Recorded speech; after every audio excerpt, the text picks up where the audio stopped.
శ్రీమాత్రే నమ. జయ గురు దత్తాత్రేయ నమ.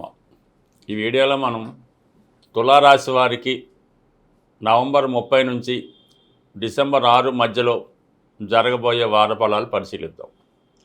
ఏదైనా ఈ వారం అంతా తులారాశి వారు చాలా బిజీగా వ్యాపార సంబంధించిన విషయాల్లో గడపడం జరుగుతూ ఉంటుంది. వీరికి కొత్త అవకాశాలు కూడా రావడం జరుగుతుంటుంది. చాలా ఉత్సాహంగా కార్యక్రమాలు నిర్వహిస్తూ ఉంటారు.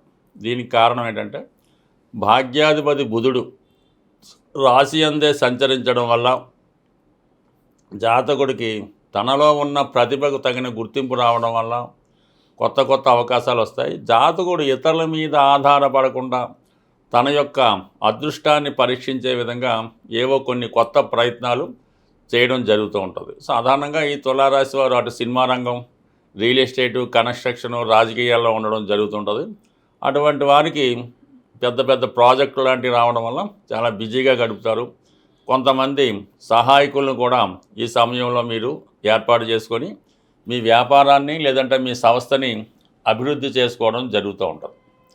దానికి సపోర్ట్ చేస్తూనే ధనస్థానంలో 3 గ్రహాలు సంచరిస్తున్నాయి. ముఖ్యంగా శుక్రుడు, మరి అష్టమాధిపతిగా శుక్రుడు ధనస్థాన సంచారం అన్నది ఆకస్మిక ధనలాభాన్ని సూచిస్తూ ఉంటుంది. అంటే మీరు ఎవరితోన్నా జాయింట్ వ్యాపారం చేస్తుంటే ఆ పార్ట్నర్ సహకరించవచ్చు, లేదంటే మీ భర్త లేదంటే మీ భార్య సహకరించవచ్చు. ఏదైనా మీకు పరిచయం ఉన్నటువంటి అధికార హోదా కలిగినటువంటి స్త్రీలు కూడా మీతో కలిసి ఏదైనా ఒప్పందం చేసుకొని దానికి తగు విధంగా మీకు ధనాన్ని సమకూర్చడం, అలాగే మీ యొక్క కార్యక్రమాల్లో సహకరించడం కూడా జరుగుతూ ఉంటుంది. దానికి అదనంగా లాభాధిపతిగా ఉన్నటువంటి రవి ధనస్థానంలో ఆత్మకారకుడిగా రవి ధనస్థాన సంచారం వల్ల ప్రభుత్వ సహకారం సంపూర్ణంగా లభిస్తుంది. మీరైనా ప్రభుత్వ రుణం కోసం, లోన్ కోసం, అంటే ఏదో బ్యాంక్ లోన్ కోసం ప్రయత్నం చేస్తున్నా, ప్రభుత్వ సబ్సిడీ కోసం ప్రయత్నం చేస్తున్నా, అంటే రాజకీయ నాయకుల సహకారం ఆశిస్తున్నా కంప్లీట్గా అవి నెరవేరే అవకాశం ఉంది. ఏదో ఒక కార్యక్రమంలో మీ కుటుంబంలో జరిగే ఒక వేడుకలో, ఫంక్షన్లో అధికారులను మీరు ఆహ్వానించి వారితో ఇటువంటి ఒప్పందాలు చేసుకొని ఒక అగ్రిమెంట్కి రావడం కూడా జరుగుతుంటుంది. అలాగే ఈ పార్టీలు, ఫంక్షన్లు ఏర్పాటు విషయంలో కూడా జాతకుడు చాలా బిజీగా ఈ వారం అంతా గడిపే అవకాశం ఉంది. వీటన్నిటికన్నా కుజుడు సప్తమాధిపతిగా కుజుడు ధనస్థాన సంచారం వల్ల మీ యొక్క కుటుంబ విషయాల్లో, ఆర్థిక విషయాల్లో సొంత మనుషులే విభేదించినప్పుడు కూడా చివరికి వారు కూడా మిమ్మల్ని ఏదో విధంగా కోఆపరేట్ చేసే అవకాశం ఉంది. కానీ గట్టి పోటీ మీ దగ్గర వారి నుంచి, బంధువుల నుంచి ఎదురయ్యే అవకాశం ఉంది. చాలా సందర్భాల్లో ఒక పక్క సహాయం చేస్తూనే మిమ్మల్ని వారు విమర్శించడం కూడా జరుగుతుంది. కాబట్టి మీరు కొంత ఓర్పుతో, సహనంతో వారితో కఠినంగా వ్యవహరించగా, ఉన్నది ఉన్నట్టు యథార్థంగా మాట్లాడకుండా కొద్దిగా లౌక్యంగా మాట్లాడి మీ సమస్యని సాల్వ్ చేసుకుంటారు. ఎందుకంటే రాశి ఉన్నటువంటి కుజుడు రాశి యందు ఉన్నటువంటి బుధుడు మీకు అటువంటి లౌక్యాన్ని, సమయస్ఫూర్తిని ఇవ్వడం జరుగుతూ ఉంటుంది. ఇక ఈ వారంలో ప్రధాన మార్పు ఇంకోటి ఏంటంటే, మనకి ప్రస్తుతం దశమస్థాన సంచారంలో ఉన్నటువంటి గురువు మరి తిరిగి 9వ స్థానంలోకి సంచరించడం వల్ల చాలా వరకు విదేశ అవకాశాలు కలిసి వస్తాయి. విద్యార్థులు గతంలో చేసిన ప్రయత్నాలు, ఆగిపోయిన ప్రయత్నాలు, విదేశ ప్రయత్నాలు తిరిగి మొదలయ్యే అవకాశం ఉంది. ఎవరైతే తులారాశిలో, తులా లగ్నంలో ఉన్నవాళ్ళు ఉన్నత విద్య కొరకు విదేశ ప్రయత్నాలు చేస్తున్నారో వారు డిసెంబర్ 5 నుంచి ప్రయత్నం చేస్తే ఇంచుమించుగా వారి ప్రయత్నాలు రాబోయే ఒక 5-6 నెలల్లో సక్సెస్ అయ్యే అవకాశం ఉంది. గురువు భాగ్యస్థానంలోకి రావడం ఇదంతా ఈ రాశి వారికి చాలా వరకు కొన్ని నూతన ప్రయత్నాలు, విదేశ ప్రయత్నాలు ఫలిస్తాయి. కొంతమంది ఏదైనా దూర ప్రాంతంలో ఉన్నటువంటి పుణ్యక్షేత్రాన్ని దర్శించడం లాంటి కార్యక్రమాల్లో కూడా ఏదైనా ఒక మంచి కార్యక్రమం చేస్తారు. పిల్లల విషయంలో శుభవార్త వింటారు. కొన్ని కొత్త అలవాట్లు, కొత్త ఆలోచనలు ఉంటాయి. ఎక్కువగా ఏదో ఒక దైవాన్ని ఆశ్రయించి ఆ దైవానికి సంబంధించిన కార్యక్రమాల్లో పాల్గొనడం జరుగుతుంది. పెద్దల ఆశీస్సులు, దైవం యొక్క ఆశీస్సులు సంపూర్ణంగా లభిస్తాయి. అలాగే కామన్గా 6వ స్థానంలో శని భగవానుడు మన తులారాశి వారికి అటు రాజకీయ రంగంలో ఉన్నా, రియల్ ఎస్టేట్ రంగంలో ఉన్నా, ఏదైనా అంటే ఉద్యోగంలో ఉన్నా కూడా కంప్లీట్గా మీ యొక్క సర్వీస్తో ఇతరులని సంతృప్తిపరుస్తారు. ఉద్యోగ విషయాల్లో కొద్దిగా స్లో డెవలప్మెంట్ ఉన్నప్పుడు కూడా చాలా హార్డ్ వర్క్తో అందరి మనల్ని అందుకోవడం జరుగుతుంది.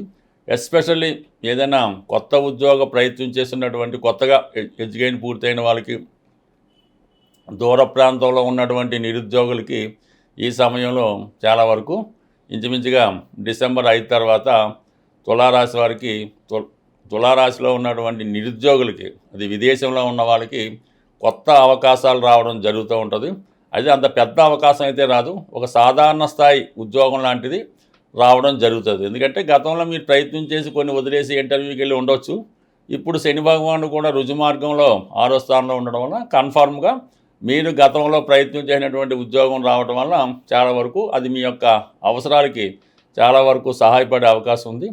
అయితే 5వ స్థానంలో ఉన్నటువంటి రాహు ఈ స్పెక్యులేషను, జోదం, పేకాట, బెట్టింగ్లకి మాత్రం 100% దూరంగా ఉంటే మంచిది. ప్రస్తుతం ఈ నవంబర్ 26వ తారీఖు నుంచి ఫిబ్రవరి 17వ తారీఖు వరకు శుక్ర మౌఢ్యం నడుస్తూ ఉంటుంది. అంటే శుక్రుడు రవికి దగ్గరగా సంచరించడం వల్ల, శుక్రుడు బలహీనం అవటం వల్ల ఈ శుక్ర మోడం ఏర్పడుతూ ఉంటుంది.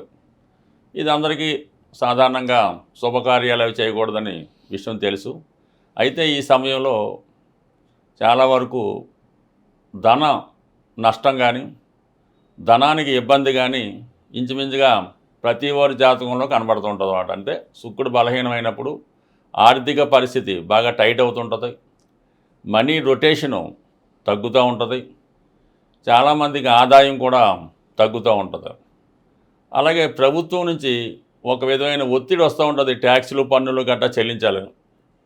ఈ విధంగా ఆర్థిక పరమైన ఇబ్బందులతో ఎదుర్కొంటున్నవారు, అలాగే స్త్రీల నుంచి కూడా కొన్ని సమస్యలు ఎదురవుతూ ఉంటాయి. అటువంటి సమస్యలు ఎదుర్కొంటున్నవారు ఓ చక్కని పరిష్కారం వారికి ఏంటంటే చిన్న పరిష్కారం. ప్రతి శుక్రవారం అంటే మనకు ఒక 6 శుక్రవారాలు ఎలాగ వస్తాయి కాబట్టి సాయంకాలం సమయంలో అంటే సంధ్యా సమయంలో మరి చాలా ఫ్రెష్గా తాజాగా ఉన్నటువంటి గులాబీ పువ్వులు మంచివి ఒక 6 తీసుకొని హనుమాన్ ఆలయంలో స్వామివారికి సమర్పించవలసి ఉంటుంది.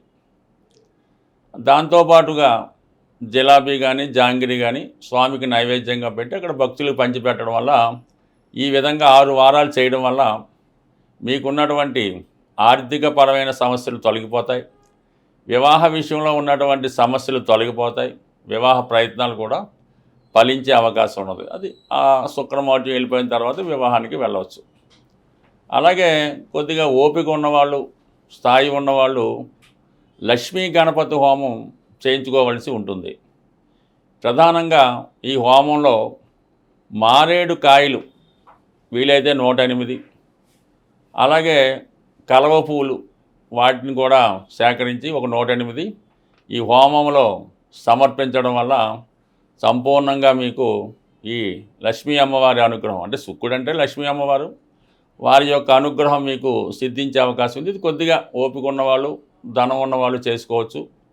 ఇంకా వెరీ సింపుల్ రెమెడీ, మనం ఏమి చేయలేం, ఫైనాన్స్గా చాలా ఇబ్బంది పడుతుంది, రోజు గడగడమే కష్టంగా ఉంది అనుకున్నప్పుడు ఏదైనా విఘ్నేశ్వరుడు ఆలయంలో బుధవారం రోజు ఒక మీకు ఎన్ని వీలు ఉంటే అన్ని అటుకులు, బెల్లం కలిపి ఆ టెంపుల్లో స్వామికి సమర్పించి భక్తులకి ప్రసాదంగా పంచిపెట్టడం వల్ల కూడా మీ యొక్క ఆర్థిక సమస్యల నుంచి బయటపడతారు. అలాగే వివాహం ఆలస్యం అవుతుంది, అసలు పెళ్ళి అవటమే లేదు, పెళ్ళైనా కూడా భార్యతో దాంపత్య సుఖం లేదు అనుకున్న వాళ్ళు ఈ శుక్రమౌఢ్యంలో ప్రతిరోజు నియమంగా శుచిగా శుభ్రంగా ఉంటూ మరి కనకదార స్తోత్రం కానీ, లక్ష్మీ అష్టోత్తరం కానీ, శ్రీ సూక్తం కానీ విధి విధానంగా పారాయణ చేయడం వల్ల, ముఖ్యంగా మీ గృహంలో ఉన్నటువంటి స్త్రీలని గౌరవించడం వల్ల, తల్లి గారిని, అమ్మమ్మ గారిని వారిని పూజించడం వల్ల 100% చాలా సులువుగా మీకు అమ్మవారి అనుగ్రహంతో వివాహానికి ఉన్నటువంటి అడ్డంకులు కూడా తొలగిపోయే అవకాశం ఉంది. బట్ ఏదైనా ఒక గ్రహం బలహీనంగా ఉన్నప్పుడు ఆ గ్రహాన్ని మనం ఈ విధంగా సంతృప్తిపరిచి బలపరిస్తే మనకి ఆ గ్రహ అనుగ్రహం ఖచ్చితంగా లభించే అవకాశం ఉంటుంది. స్వస్తి.